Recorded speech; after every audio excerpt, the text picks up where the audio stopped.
64 शब्द प्रति मिनट शुरू। कुंजू कुंजू बनाम आंध्र प्रदेश राज्य के वाद में अभियुक्त एक विवाहित व्यक्ति था जिसके 2 छोटे बच्चे भी थे। उसका किसी युवती से प्रेम हो गया और उससे शादी करने की नीयत से उसने अपनी पत्नी और दोनों बच्चों को रात में सोते समय निर्मम हत्या कर दी, जबकि उसकी प्रेमिका पत्रों द्वारा उसे अपना पारिवारिक जीवन उनके अवैध संबंधों के कारण बर्बाद न करने की चेतावनी बराबर देती रही। इस वाद में यद्यपि न्यायाधीशों ने 2:1 मत से इन 3 हत्याओं के अभियुक्त की मृत्यु दंड को आजीवन कारावास में बदल दिया जाना उचित समझा, परंतु इस पर न्यायमूर्ति A.P.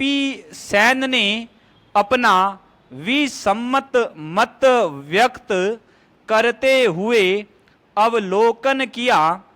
अभियुक्त ने एक राक्षसी कृत्य किया है तथा अपनी पत्नी तथा उससे पैदा हुए 2 निर्दोष नन्हे बच्चों की हत्या करने में भी वह नहीं हिचकिचाया। यदि इस प्रकार के मामले में भी मृत्यु दंड न दिया जाए तो मुझे समझ में नहीं आता कि मृत्यु दंड और किस प्रकार के मामलों में दिया जा सकता है। चेंज भारत के उच्चतम न्यायालयों द्वारा निर्णीत मृत्यु दंड से संबंधित प्रकरणों के विश्लेषण से यह पता चलता है कि न्यायालय ने आकस्मिक आवेश या भावावेश या उत्तेजना विषयासक्ति के कारण उत्पन्न घृणा, पारिवारिक कलह, भूमि संबंधी झगड़े, पत्नी की बेवफाई या विश्वासघात या मृत्यु दंड से दंडित अभियुक्त के दंड के प्रवर्तन में विलंब आदि को मृत्यु दंड के बजाय आजीवन कारावास का दंड दिए जाने को पर्याप्त उचित कारण माना है।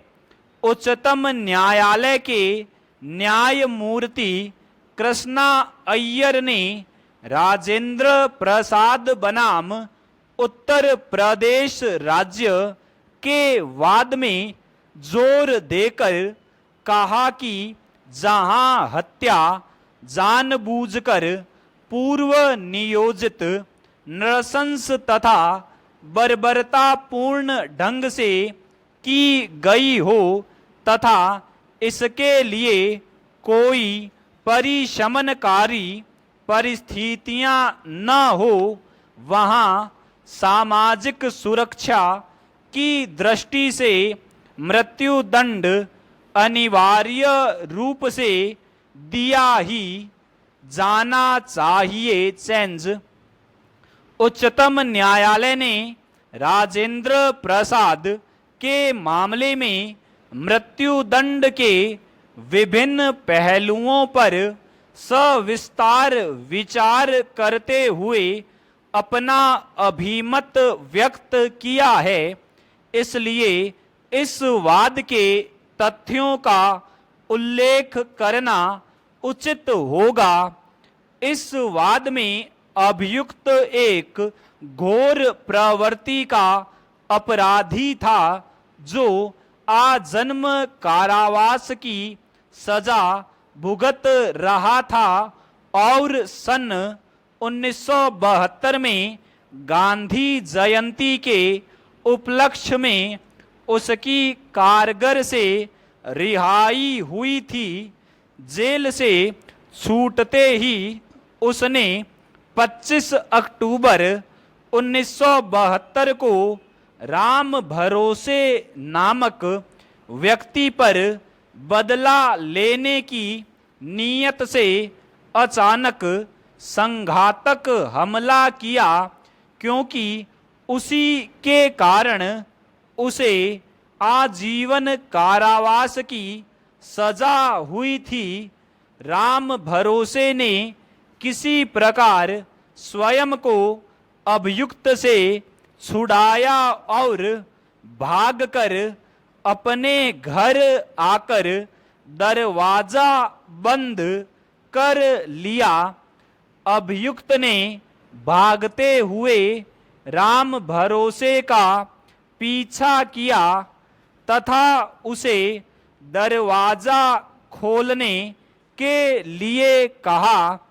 इसी समय मनसुख नामक व्यक्ति ने बीच बचाव करते हुए अभियुक्त की राम भरोसे से बदला न लेने के लिए विनती की, लेकिन अभियुक्त ने इसकी परवाह न करते हुए मनसुख पर ही वार कर दिया। स्टॉप।